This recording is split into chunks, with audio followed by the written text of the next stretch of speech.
리니어 알지브라 첫 시간이기 때문에 벡터 스페이스에 대해서 강의하도록 하겠습니다.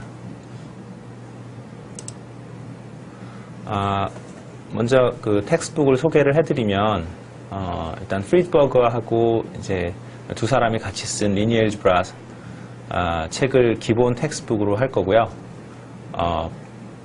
그리고 길버트 스트랭이 쓴 그 리니어 알지브라 and its applications 이것을 이제 부교재로 사용을 하도록 하겠습니다. 그래서 스트랭 책 같은 경우는 기본적으로 행렬하고 그다음에 주로 이제 기초적인 행렬 계산 위주로 책이 되어 있고 프리드버그 책 같은 경우는 상당히 이론적인 그런 텍스트북입니다. 근데 이러한 그 지식들이 실제로 그 여러 분야에 사용이 됩니다. 그러니까 매우 앱스트랙트한 내용들이긴 합니다만 실제로 전자공학에서 통신이라든가 신호 처리에 많이 응용이 되기 때문에 기본 텍스트북으로는 이 프리드버그 책을 사용하도록 하겠습니다. 그래서 아웃라인을 보시면 이것은 이제 전체 이번 학기에 쭉 다룰 내용이고요. 이거를 전체적으로 한번 보시면 먼저 벡터 스페이스에 대해서 배울 거고요. 그 다음에는 리니어 트랜스포메이션, 그 다음에는 이제 시스템 오브 리니어 이퀘이션스라고 적었는데 그러니까 우리말로 하면은 이제 연립방 정식이 되겠습니다. 그리고 그 다음에 디터미넌트에 대해서 할 거고요. 그 다음에는 다이고널라이제이션. 그러니까 이거는 알고 계신 분도 있겠습니다만, 그러니까 행렬의 대각화의 문제죠. 그래서 아이겐밸류, 아이겐벡터 아주 중요한 부분인데요. 그래서 이것에 대해서 하도록 하겠습니다. 그 다음에 마지막으로는 이제 이너 프로덕트 스페이스에 대해서 배울 건데. 이건 역시 그 애플리케이션이 굉장히 많죠. 그래서 내적을 생각하는 그런 벡터 스페이스를 고려하도록 하겠습니다. 그래서 여기 그 마지막 그 챕터 6에서는 그람 슈미트 프로세스라든가 아니면 리스트 스퀘어 프로블럼, 그래서 실제 애플리케이션에서 많이 사용되는 그런 그 선형대 수학의 여러 가지들을 배울 예정입니다. 그래서 잠깐 더 말씀을 드리면 벡터 스페이스는 어떤 집합에 대해서 배우는 거고요. 벡터가 살고 있는 어떤 집합에 대한 이야기이고 리니어 트랜스포메이션에서 이거는 이제 결국 함수, 매핑이나 같은 말인데 결국 리니어한 함수에 대해서 배우고 그것의 성질이 무엇인지 배운 다음에 결국 이것이 이제 행렬 형태로, 행렬 곱하기 형태로 항상 된다라는 것이 이제 수학적으로 증명이 됩니다. 이제 그 이유는 그러니까 도메인, 그러니까 정의역과 공역이 어떤 파이나이트한 디멘션을 갖는 벡터 스페이스의 경우에 리니어 트랜스포메이션은 항상 행렬 형태로 표현된다라는 것이 증명이 되는데요. 이것은 두 번째 챕터 2를 다루면서 하도록 하겠습니다.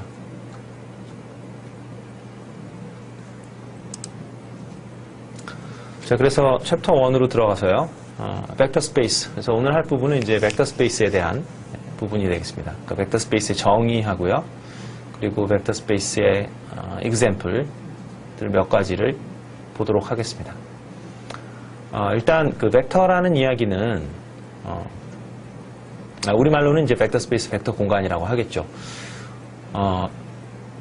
일반적으로 이제 벡터라고 하면은 일단 물리 과목에서 여러분들이 그냥 이렇게 배웠을 것 같습니다. 그래서 크기와 방향이 있는 어떤 것으로 배웠고, 그리고 수학에서는 이제 보통 이렇게 그냥 1, 2, 3, 4 이렇게 네 개의 숫자들이 이렇게 붙어 있는 것들, 이렇게 모여 있는 거, 이런 것들을 우리가 벡터라고 불렀었죠. 그래서 이렇게 네 개가 모여 있으면 4차원 벡터다, 세 개가 모여 있으면 3차원 벡터다, 이렇게 얘기를 합니다.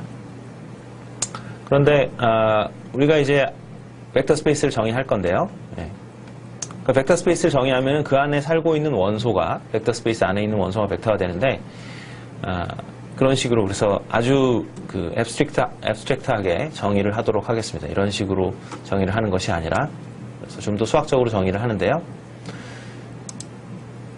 근데 벡터 스페이스를 정의를 하기 위해서는 먼저 또 다른 집합, 그러니까 스칼라들이 살고 있는 집합이 필요하게 되는데 그것들은 이제 필드가 됩니다. 그래서 벡터 스페이스를 정의하기 전에 먼저 필드에 대해서 정의를 하도록 하겠습니다.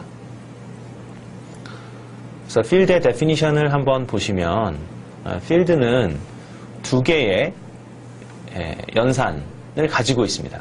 그래서 바이너리 오퍼레이션이라고 하는데요. 바이너리라는 건 이제 이 두 개에서 이제 이 두 개가 똑같은 집합에서 올 때 우리가 바이너리 오퍼레이션이라고 하는데요.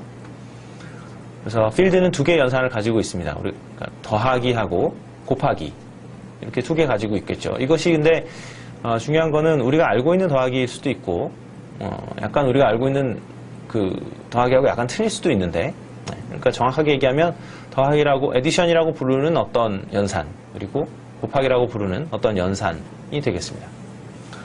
그래서 필드는 두 개의 연산을 가지고 있고 그리고 원소들끼리 이제 이 몇 가지 성질을 만족을 시켜야 필드라고 할 수 있습니다. 그냥 단순히 숫자들의 집합이 필드가 아니라 몇 가지 성질을 만족시켜야 필드라고 하는데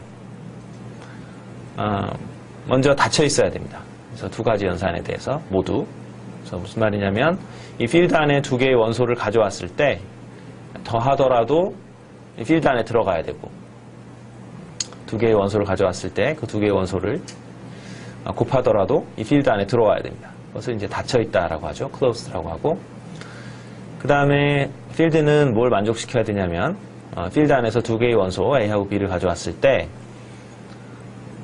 A 더하기 B하고 B 더하기 A하고 같아야 된다. 그리고 A 곱하기 B하고 B 곱하기 A하고는 같아져야 합니다. 그래서 이것이 이제 교환 법칙이죠. 그래서 덧셈에 대해서도 교환 법칙이 성립하고 곱셈에 대해서도 교환 법칙이 성립해야 됩니다. 그래야 필드가 될 수 있고요. 그 다음에 또 한 가지 성질을 만족하게 되는데 필드는 A 더하기 B 더하기 C 이렇게 그러니까 그 똑같은 연산자가 연속적으로 있을 때 이것들의 순서는 상관이 없다라는 게 바로 결합 법칙이죠. 어소시어티브 러인데요. 이것이 만족돼야 됩니다. 마찬가지로 곱셈에 대해서도 어소시어티브 러가 성립해야 됩니다. 그래서 A 곱하기 B, E 곱하기 C 그래서 이렇게 세 개를 쭈르륵 곱했을 때 앞에 걸 먼저 곱하던 간에 앞에 걸 먼저 곱하고 뒤에 걸 뭐 곱하던지 아니면 뒤에 걸 먼저 곱하고 앞에 걸 곱하던지 상관없이 결과가 똑같아야 된다는 거죠. 이것을 어소시어티브 로라고 하고 결합법칙이라고 하고 이것이 역시 성립해야 됩니다. 그리고 필드가 되기 위해서는 그 필드라는 집합이에요. 필드는 어떤 집합입니다. 집합인데 뭘 가지고 있어야 되냐면 additive identity와 multiplicative identity를 가지고 있어야 됩니다. 그러니까 additive identity는 당연히 보통 이제 0이라고 쓰죠. 그런데 이제 뒤에 그 예제가 나오겠습니다만 꼭 이게 우리가 알고 있는 0일 필요는 없어요. 그래서 뒤에 좀 더 example를 보고 그래서 어쨌든 뭘 만족시켜야 되냐면 additive identity라는 그것은 그러니까 0이라고 부르는 것은 뭘 만족해야 되냐면 그것에다가 A를 더하면 자기 자신이 나와야 되는 거죠. 0을 더하면 자기 자신이 나와야 되는 거고 1을 곱하면 이것도 마찬가지로 자기 자신이 나와야 되는 거죠. 그래서 0이라는 원소와 1이라는 원소를 둘 다 가지고 있어야 된다는 거죠. 필드는. 그래서 그 다음에 또 필드에서는 어떠한 원소든 간에 반드시 additive inverse와 multiplicative inverse를 가지고 있어야 됩니다. 근데 중요한 건 이제 multiplicative inverse의 경우에는 0일 경우에는 이제 그 여건이 없겠죠. 그렇죠? 네, 그래서 0에 대해서는 해당 사항이 없고 그러니까 0 말고 다른 원소에 대해서는 곱셈에 대한 여건이 존재해야 됩니다. 그리고 이 덧셈에 대한 여건은 당연히 모든 원소에 대해서 존재해야 되겠죠. 그렇죠? 네. 그래서 필드의 경우에는 그러니까 여건, 뭐 항등원, 결합법칙, 교환법칙 이런 것들이 모두 성립해야 된다. 이렇게 보시면 되겠습니다.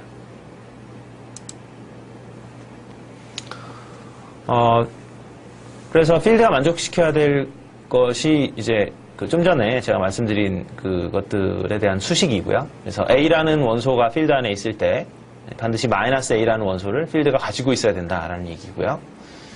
그 다음에 B라는 원소가 필드에 있을 때 B 인버스라는, 그렇죠? 그래서 B의 곱셈에 대한 여권이 항상 존재해야 된다, 이런 얘기를 하고 있습니다. 그 다음에 마지막으로 필드가 되려면 분배 법칙이 distributive law가 성립해야 된다라는 거죠. 그래서 A 곱하기 그다음에 B 플러스 C는 A 곱하기 B 더하기 A 곱하기 C가 된다. 그래서 지금 여태까지 말씀드린 그런 모든 성질들을 만족하는 집합, 그런 원소들의 집합을 우리가 필드라고 합니다. 그래서 필드의 예제를 살펴보도록 하겠습니다. 먼저 필드의 예제를 살펴보기 전에 우리가 엘지브라라는 얘기를 한번 해볼게요. 그러니까 지금 이 코스가 리니어 엘지브라, 그러니까 선형대수학 코스니까 선형대수학 코스를 보면은 이제 뭐 여권이라든가 항등원, 그다음에 결합법칙 이런 것들이 계속 나와요. 그래서 이런 것들이 지금 왜 나오는지, 이게 도대체 뭘 하고 있는지에 대해서 한번 이야기를 해보도록 하겠습니다. 그래서 엘지브라라는 과목은, 그러니까 우리말로는 대수학이라고 하죠. 대수학은 결국 뭐를 하는 학문이냐면 방정식을 푸는 학문이에요. 그래서 방정식을 어떻게 풀 건가에 대해서 공부를 하는 학문입니다. 근데 방정식을 어떻게 풀 건가를 얘기를 하면서 계속해서 뭐 여권, 뭐 항등원, 뭐 결합법칙, 교환법칙, 이게 계속 나오죠. 그래서 이게 도대체 왜 나오냐 라고 의아해 하실 수 있으니까 그게 왜 중요한지 한번 보도록 하겠습니다. 예를 통해서. 그래서 지금 예를 든 것은 O 플러스 X는 2다 라고 하는 1차 방정식입니다. 이건 뭐 보자마자 답이 마이너스 3 이렇게 바로 나오겠죠. 근데 이걸 왜 예제로 들었냐면 이 문제를 풀기 위해서, 이 방정식을 풀기 위해서 우리가 밟아야 하는 스텝을, 여러분들은 다 그냥 머릿속에서 그 스텝을 밟았겠지만 수학자들은 이제 이 방정식을 풀기 위해서 도대체 어떤 스텝이 필요한지 그것을 일일이 분석한 거죠.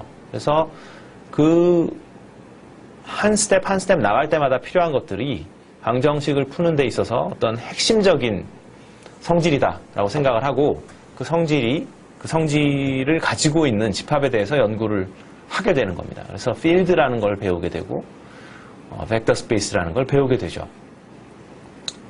그래서 한번 살펴보죠. O 플러스 X는 2라는 이런 1차 방정식을 우리가 풀기 위해서 도대체 뭘 해야 되는지 보시면 맨 먼저 하는 일은 이 식의 왼쪽에 이 마이너스 5라는 이러한 숫자를 우리가 더하게 됩니다. 그렇죠? 이게 첫 번째 스텝입니다. 이러한 방정식을 풀기 위해서, 이러한 방정식을 풀기 위해서 첫 번째 스텝은 왼쪽에 마이너스 5를 더하는 거죠. 근데 마이너스 5라는 건 뭐냐면 5의 덧셈에 대한 여권이죠. 그렇죠? 그래서 5의 덧셈에 대한 여권을 왼쪽에 더해야 된다는 거죠. 그러니까 무슨 말이냐면 우리가 방정식을 풀려면 그 숫자, 여기 나오는 숫자들에 대한 덧셈에 대한 여권이 반드시 있어야 된다는 걸 알 수 있죠. 그게 없으면 방정식이 풀리지 않겠죠.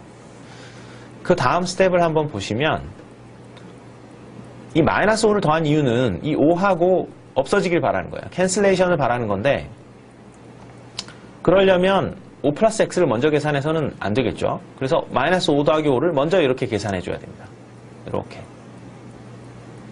그러면 이거는 지금 덧셈이 연속되어 있을 때 덧셈의 순서를 바꾼 거죠. 그래서 덧셈의 순서를 바꿔도 되냐? 바꿔도 된다라고 하는 게 어소셔티브 러죠. 그러니까 결합법칙이 성립할 때 우리가 덧셈의 순서를 이렇게 바꿨을 수 있죠. 그러니까 A 더하기 B 더하기 C라고 우리가 막 적어도 문제가 없어요. 왜냐하면 B 더하기 C를 먼저 해도 되고 A 더하기 B를 먼저 해도 되니까. 그래서 덧셈의 순서를 바꿨습니다. 오른쪽은 뭐 그대로 내려온 거고요.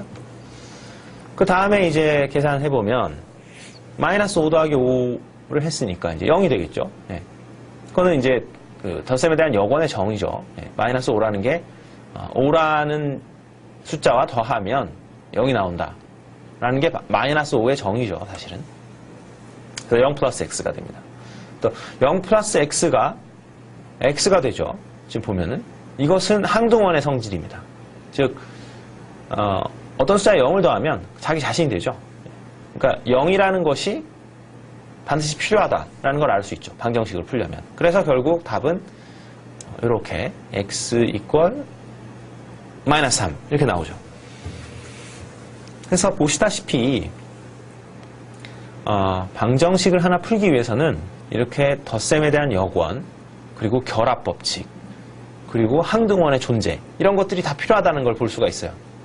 그래서 방정식을 연구하던 사람들은 이것들이 아주 중요한 프로퍼티다, 즉 아주 중요한 성질이다라고 해서 이것들을 뽑아놨어요. 그래서 이것들을 만족하는 어떤 집합에 대해서 연구하게 됩니다.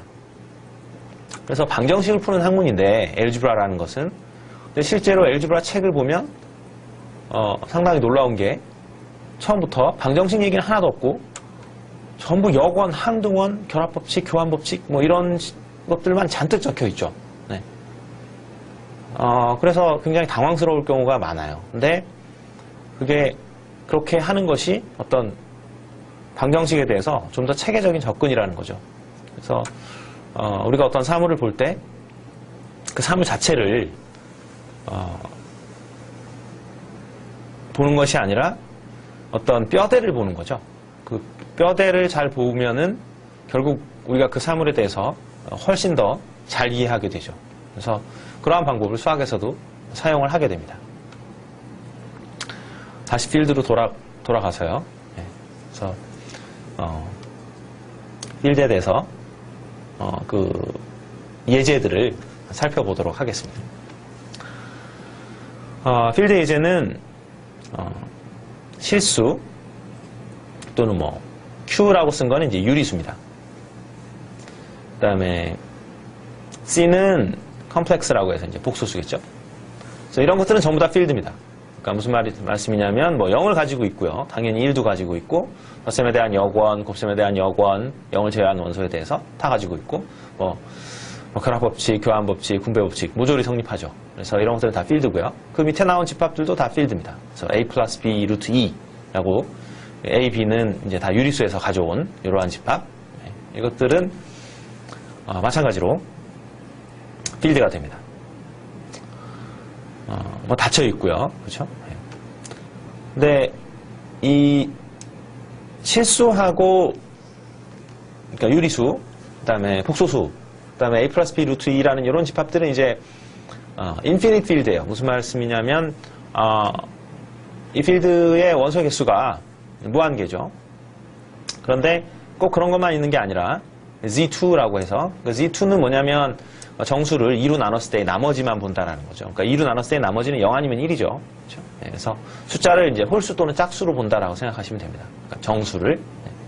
그래서 이걸 Z2라고 하는데 원소가 두 개밖에 없는 거죠. 홀수 또는 짝수. 그러니까 짝수는 0으로 나타낸 거고 홀수는 1로 나타낸 겁니다. 그래서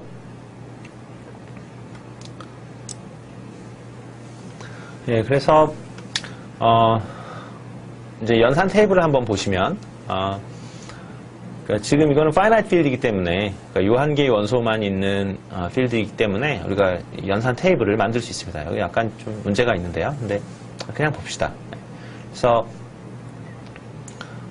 0 더하기 0은 0이고요. 0 더하기 1은 1이고, 뭐 1 더하기 0은 뭐 1이고, 1 더하기 1은 0이 되겠죠. 왜냐하면은 1 더하기 1은 2인데 2로 나눴을 때 나머지만 보는 집합이니까 1 더하기 1은 0이 되겠죠. 뭐 또는 뭐 홀수 더하기 홀수는 짝수다라고 생각하시면 되겠습니다. 여기서는 이제 곱셈 테이블을 보시면 지금 이 테이블이 이렇게 돼야 되는데요. 이렇게 다시 볼까요? 그래서 0 곱하기 0은 0이고 1 곱하기 0은 0이고 1 곱하기 0은 0이고 1 곱하기 1은 1이죠. 그래서 이렇게 테이블을 만들어 놓을 수 있죠. 그렇죠? 파이나이트 필드의 경우에는 이렇게 연산 테이블을 만들어 놓을 수 있습니다. 그래서 여기서 보면은 뭐 교환 법칙이 성립한다는 거는 그러니까 바로 보이고요. 왜냐하면 여기서 이거를 요것을 이렇게 행렬로 보면 여기 대각선에서 이렇게 대각선으로 접으면 요 원소하고 이 원소하고 같죠. 그렇죠? 네, 같고요. 마찬가지로 이 원소하고 같습니다. 네, 그 얘기가 바로 덧셈에 대한 교환 법칙이 성립하고 곱셈에 대해서도 교환 법칙이 성립한다라는 얘기겠죠. 그래서 뭐 물론 0은 가지고 있고요. 즉 덧셈에 대한 항등원, 그다음에 곱셈에 대한 항등원, 곱셈에 대한 항등원 1을 가지고 있다라는 걸 보이고요. 그래서 Z2의 경우에는 그러니까 필드가 됩니다. 그 다음에 뭐 이것도 금방 확인이 가능하겠습니다만 G3, G5, G7, G11, G13이죠. 그래서 이런 것들은 다 필드가 됩니다. 그래서 일반적으로 Z하고 이제 ZP, 즉 그 소수라고 하죠. 프라임 넘버로 나눴을 때의 나머지만 보는 집합, 그것들은 전부 다 필드가 됩니다. 근데 Z4, 예를 들어서 즉 4로 나눴을 때의 나머지만 보는 집합, 그죠? 그래서 원소는 0, 1, 2, 3이 되는데 이 집합은 이제 필드가 아니에요. 이 집합은 필드가 아닙니다. 그래서 이것이 필드인지 확인을 해보면, 그러니까 어떤 원소가 문제가 되냐면 2라는 원소가 있어요. 2, 그렇죠? 2라는 원소가 이제 Z4 안에 있는데 이 2라는 원소는 곱셈에 대한 여건이 없습니다. 그것에 대한 증명은 아주 쉬운데요. 이거 왜냐하면 곱셈에 대한 여건이라는 건 곱했을 때 1이 나오는 원소가 있느냐의 문제죠. 그래서 이거는 뭐 풀고 뭐 여건을 찾으려고 이렇게 노력을 하는 게 아니라 그냥 다 해봅니다. 무슨 말이냐면 2에다가 이 Z4에 있는 원소를 다 곱해봐요. 그래서 2 곱하기 0은 0이고 2 곱하기 1은 2이고 2 곱하기 2는 4인데 4로 나눴을 때 나머지만 보니까 0이죠. 그렇죠? 2 곱하기 3은 또 마찬가지로 6인데 4로 나눴을 때 나머지만 보면 2입니다. 보시다시피 2에다가 어떤 원소, 즉 모든 원소를 곱했죠. G4 안에 있는 원소는 4개밖에 없으니까 4로 나눴을 때 나머지만 보는 거니까요. 그래서 0, 1, 2, 3을 곱해보면 보시다시피 0, 2, 0, 2가 나오죠. 그러니까 2에다가 어떤 원소를 곱하더라도 절대로 1이 나오지 않죠. 이 얘기는 Z4 안에 숫자 2에 대한 곱셈에 대한 여건이 존재하지 않는다라는 얘기죠. 왜냐하면 어떤 원소를 곱했을 때 1이 반드시 나와야 되거든요. 그래서 그 원소를 우리가 곱셈에 대한 여건이라고 하는데 그 원소가 아예 없죠. 그래서 Z4는 필드가 아닙니다. 일반적으로 Z하고 그 소수가 아닌 경우, 필드가 아닌 경우는 프라임 넘버와 소수가 아닌 경우는 그 집합은 필드가 아닙니다. 그리고 필드가 아닌 예제는 이제 뭐 자연수 그리고 정수 이런 것들도 다 필드가 아니겠죠. 그렇죠? 그래서 마찬가지 이유입니다. 그러니까 무슨 말이냐면 뭐 자연수에서 3을 가지고 오시면 곱셈에 대한 여건이 존재하려면 3분의 1이 있어야 되는데 자연수는 3분의 1이 없죠. 그래서 마찬가지 이유로 정수도 3을 가져오면 또는 뭐 4를 가져오면 곱셈에 대한 여건은 4분의 1인데 정수에 속하지 않죠. 그래서 이런 것들은 정수의 집합이라든가 자연수의 집합 이런 것들은 필드가 아닙니다.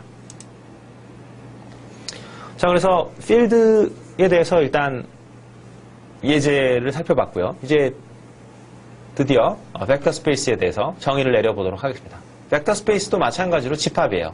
필드도 집합이었죠. 벡터 스페이스도 집합입니다. 근데 벡터 스페이스는 연산을 딱 두 개를 생각하는데 하나가 벡터들끼리 더하기고요. 하나는 스칼라 곱입니다. 그래서 이건 약간 곱하기 이전에 배웠던 곱하기랑 틀려요. 즉 이거는 그 바이너리 오퍼레이션이라는 말을 쓰지 않습니다. 여기 이 곱하기는 바이너리 오퍼레이션이라는 말을 쓰지 않아요. 즉 여기서의 곱하기는 스칼라에다가 벡터를 곱하는 거예요. 그러니까 하나는 스칼라고 하나는 벡터죠. 그럴 경우에는 우리가 바이너리 오퍼레이션이다라는 말을 쓰지 않습니다. 그래서 어쨌든 뭐가 성립하는 집합이 벡터 스페이스인지 보면요. 그러니까 벡터 스페이스는 그러니까 벡터 스페이스 V라는 것은 벡터들의 집합이라는 거죠. 필드는 스칼라들의 집합입니다. 그러니까 벡터들의 집합인데 뭘 만족해야 되냐면 닫혀 있어야 된다. 즉 벡터들 두 개를 가져와서 더해도 여전히 그 집합 안에 들어가야 되고 어떤 벡터 하나를 가져와서 스칼라 곱을 하더라도 여전히 그 벡터 공간 안에, 벡터 스페이스 안에 들어가야 된다. 그것이 벡터 스페이스가 만족해야 되는 조건 중에 하나고요. 또 하나는 교환 법칙, 덧셈에 대해서 교환 법칙, 그 다음에 덧셈에 대해서 결합 법칙, 그 다음에 제로 벡터가 반드시 있어야 되는 거죠. 정확한 발음은 제로 벡터인데 어쨌든 그래서 제로 벡터가 반드시 있어야 된다 라는 거고요. 그 다음에 스칼라 쪽에 그러니까 그 필드 안에 1이라는 원소가 있어서 그러니까 벡터 스페이스를 정의하기 위해서 중요한 거는 벡터 스페이스를 정의하기 위해서는 반드시 필드도 같이 얘기해 줘야 돼요. 여기 over F라고 써 있죠. 그래서 벡터 스페이스를 정의하기 위해서는 스칼라들을 어디서 가져오느냐의 문제가 있는데 그래서 반드시 필드도 같이 정의돼야 됩니다. 그래서 필드 안의 원소 중에 1이 있겠죠. 요 1은 요 필드 안의 원소입니다. 주의를 하셔서 봐야 돼요. 그래서 요 1은 필드 안의 원소고요. 여기 있는 제로 벡터는 벡터 스페이스 V 안의 원소죠.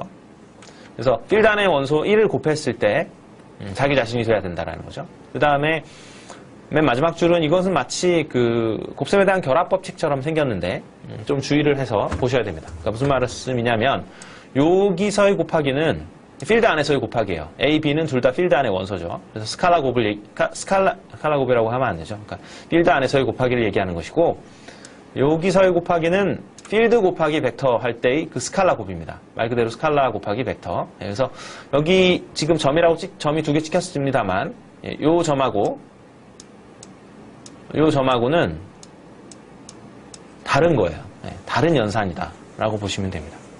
어쨌든 이 왼쪽하고 오른쪽이 같아야 되고요. 그 다음에 이러한 분배 법칙들이 모조리 성립할 때 우리가 이러한 집합 V를 벡터 스페이스라고 합니다. 그래서 벡터는 벡터 스페이스 V의 원소가 되고요. 스칼라는 필드 F의 원소입니다.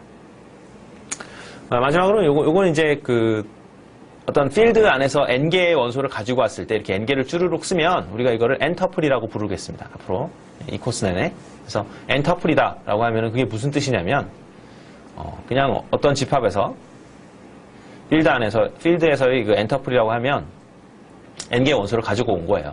그래서 쭈루룩 쓴 거, 배열처럼 쓴 것을 우리가 n터플이라고 읽겠습니다. 그래서 벡터 스페이스 example을 한번 보시면 우리가 많이 보던 거죠. 그래서 FN이라는 겁니다. 그러니까 FN은 뭐냐면 n터플들을 다 모아놓은 거예요. 그래서 FN은 그 필드를 F에서 가져왔을 때 벡터 스페이스가 됩니다. 그래서 벡터 스페이스가 되려면 뭐 닫혀 있어야 되고 뭐 결합 법칙이 성립해야 되고 이런 여러 가지를 체크해야 됩니다만 일일이 체크할 것까지는 없고 닫혀 있는 것만 일단 체크를 해보겠습니다. 그래서 U를 FN의 원소, V를 FN의 원소라고 하면 U 더하기 V는 뭐 이렇게 되겠죠. 그렇죠? 네, 이렇게 되니까 당연히 이것도 FN의 원소가 될 거고 스칼라 곱 C 곱하기 V죠. 네, 이걸 하면 또 이렇게 될 테니까 이것도 마찬가지로 FN이 돼서 즉 n터플이 된다라는 거죠. n터플이 돼서 닫혀 있는 것이 닫혀 있다라는 성질을 만족하는 것을 볼 수가 있습니다. 뭐 그 밖에도 다른 여러 가지 성질을 체크해 보면 FN이라는 것이 벡터 스페이스라는 것을 확인해 볼 수 있습니다. 그래서 뭐 F를 R로 생각하면요. 그러니까 F라는 필드를 우리가 실수 필드로 생각하면 R3 over R 이거 많이 해봤었죠. 공간 안에 있는 하나의 벡터 이것도 이제 벡터 스페이스가 되는 거죠. 대표적인 벡터 스페이스입니다. R3 또는 뭐 C4 그래서 복소수 4개를 가져와가지고 만든 이러한 집합들 이런 것들은 이러한 집합 C4 이런 것도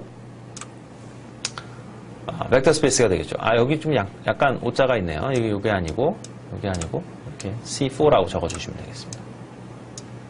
C4가 되겠죠. 예. 자, 그래서 마지막 example인데요.